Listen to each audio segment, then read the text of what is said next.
Hi, this is Rehan, and this is a brief walkthrough video from my project called Simple Jets, where we try to use, as the name suggests, simplicial networks for clustering different types of jets. So what a jet is, well, when we collide into particles like a proton and neutron, they produce many subatomic particles like quarks, gluons, bosons, and these subatomic particles tend to cluster themselves in a conical type of structure, which is called as a jet. Now, there are a lot of jets present in the experiment structure at any time. So, we try to find out which particle produce what type of jet using their properties. The first function that we are interested in doing so is called as a grapher. So, what a grapher does is we first represent this whole data into a graph. We already have the nodes as the jet objects. Now we need to construct edges between the jets. So we use the KNN algorithm, which finds the nearest distance between any two jets and constructs an edge out of them. So we call the function of k neighbors histograph here, which does the same and returns us an adjacency matrix. We can use that adjacency matrix to give us a data object and for our further calculations. The next interesting thing that we're doing is lifting that graph into a simplicial structure. So what do we mean by simplicial structure? I have an explanation for that. So this is a normal graph structure at first. We can see from this graph we have an edge nodes that are pressing. In a simplicial network, however, we have one more property which is called as a phase. So instead of just getting data from these edges, we can get the data from these spaces also. This adds kind of one more dimension to the data that we are processing over. So to define this, we need phases.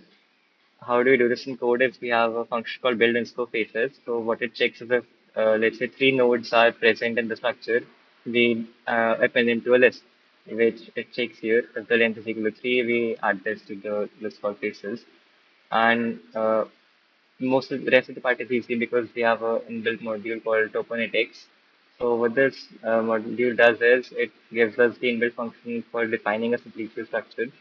So if we have the faces, we can just plug it into this function called simplicial complex and add the faces to the structure. Now the simplicial network is empty and we need to assign some features to process the values.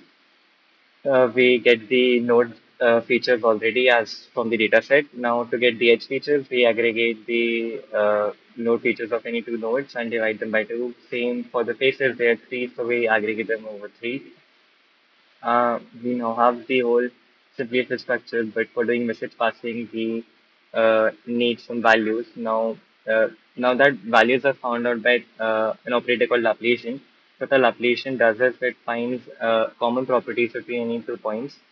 So let's say if we have a node 1, and node 1 has two edges to node 2 and 3 here. Now, these node 2 and 3 share one more common property that is this node.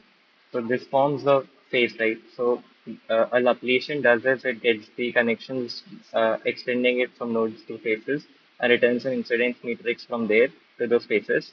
We do this for an up Laplacian and a down Laplacian. So an up Laplacian is when we go from an edge to a face, and a down Laplacian is when you go from an edge to the node level, which is from an edge you go to these two separate nodes.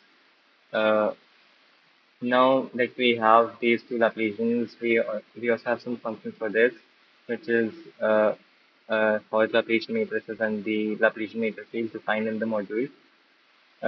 This helps us in getting the data required for message passing. Now that we have the structure, we can classify them using the model that we have made. Uh, so just like a convolutional neural network is there, we use a convolutional layer for getting all the data in a grid sort of way, scans through all the faces and the nodes and the edges, and aggregates them through a, global pooling layer. And we give that to a linear layer, which finally classifies it to which type of jets and the particles that produce that.